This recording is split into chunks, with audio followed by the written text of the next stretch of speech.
پھر دوسرے رکوع میں بھی اللہ تبارک و تعالیٰ نے اپنی تخلیق کے اسی معجزے کو ایک دوسرے انداز میں پیش کیا کہ حضرت مریم رضی اللہ تعالیٰ عنہ کو بغیر کسی انسانی تعلق کے اولاد سے نوازا، اور وہ اللہ کے نبی سیدنا عیسیٰ علیہ السلام سے نوازا۔ یہ بھی اللہ کا ایک عظیم معجزہ ہے کہ بغیر باپ کے اللہ تبارک و تعالیٰ نے سنگل سیل سے ایک انسان کو پیدا کیا، اور نہ صرف یہ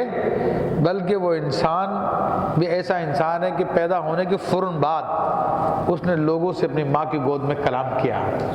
اور اپنی ماں کی برات کا اعلان کیا اور بتایا کہ میں اللہ کا نبی ہوں۔ اور یہ بھی پتہ چلا کہ اللہ کے نبی شروع سے ہی ہوتے ہیں۔ نبوت یہ نہیں کہ 40 سال کی عمر میں ملتی ہے، یا عموماً انبیاء اعلان کرتے ہیں 40 سال کی عمر میں، لیکن یہ خصوصیت ہوتی ہے کہ اللہ تبارک تعالیٰ اپنے بندوں کے پر خاص کرم فرماتا ہے۔ اس کے بعد پھر اللہ تبارک تعالیٰ نے یہاں پر سیدنا ابراہیم علیہ السلام کا واقعہ بیان کیا تیسرے رکوع میں۔ اب یہ دو واقعات پہلے حضرت زکریا علیہ السلام کا، یحییٰ علیہ السلام کا، اسی طرح حضرت مریم اور حضرت عیسیٰ علیہ السلام کے دو واقعات بیان کیے ہیں۔ اصل میں قرآن مجید کے مضامین جو ہے وہ توحید، رسالت، قرآن،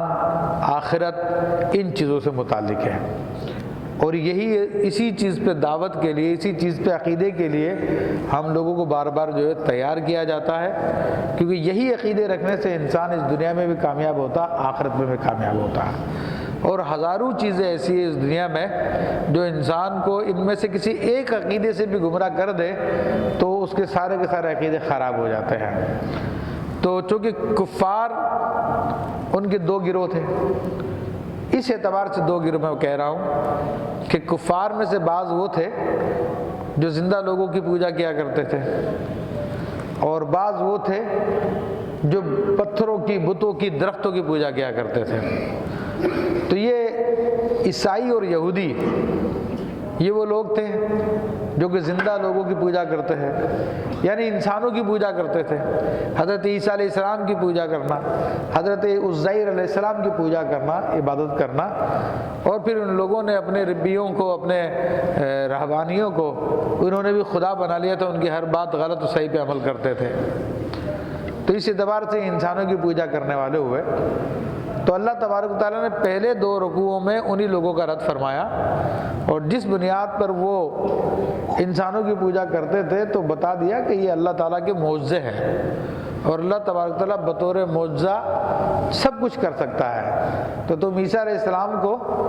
تم خدا کا بیٹا صرف اس لیے کہتے ہو کہ جناب وہ بغیر باپ کے پیدا ہوئے، تو یہ اللہ کا معجزہ ہے۔ اور اس سے پہلے اللہ تبارک و تعالیٰ نے اس سے بڑا معجزہ حضرت آدم علیہ السلام کی پیدائش کی صورت میں ظاہر فرما دیا کہ ان کو تو بغیر ماں اور بغیر باپ کے پیدا کیا ہے، تو وہ تو زیادہ حقدار ہوئے تمہارے نزدیک پھر خدائی کے، ان کی عبادت کیوں نہیں کرتے؟ اگر تم کسی لاجک پہ ہو، کسی منطق پہ ہو، ایک لاجک ہے، ریزننگ ہے، تو پھر آدم علیہ السلام زیادہ عبادت کے مستحق ہوئے کہ وہ تو بغیر باپ کے پیدا ہوئے، بغیر ماں کے بھی پیدا ہوئے، بامقابلہ عیسیٰ علیہ السلام کے۔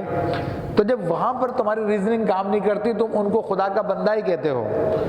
تو عیسیٰ علیہ السلام کو صرف اس وجہ سے تم خدا کا بندہ کیسے کہہ سکتے ہو کہ بغیر ماں کے پیدا ہو گئے ہیں؟ تو اللہ تبارک و تعالیٰ نے شروع کے دو رکوع میں ان لوگوں کا رد کیا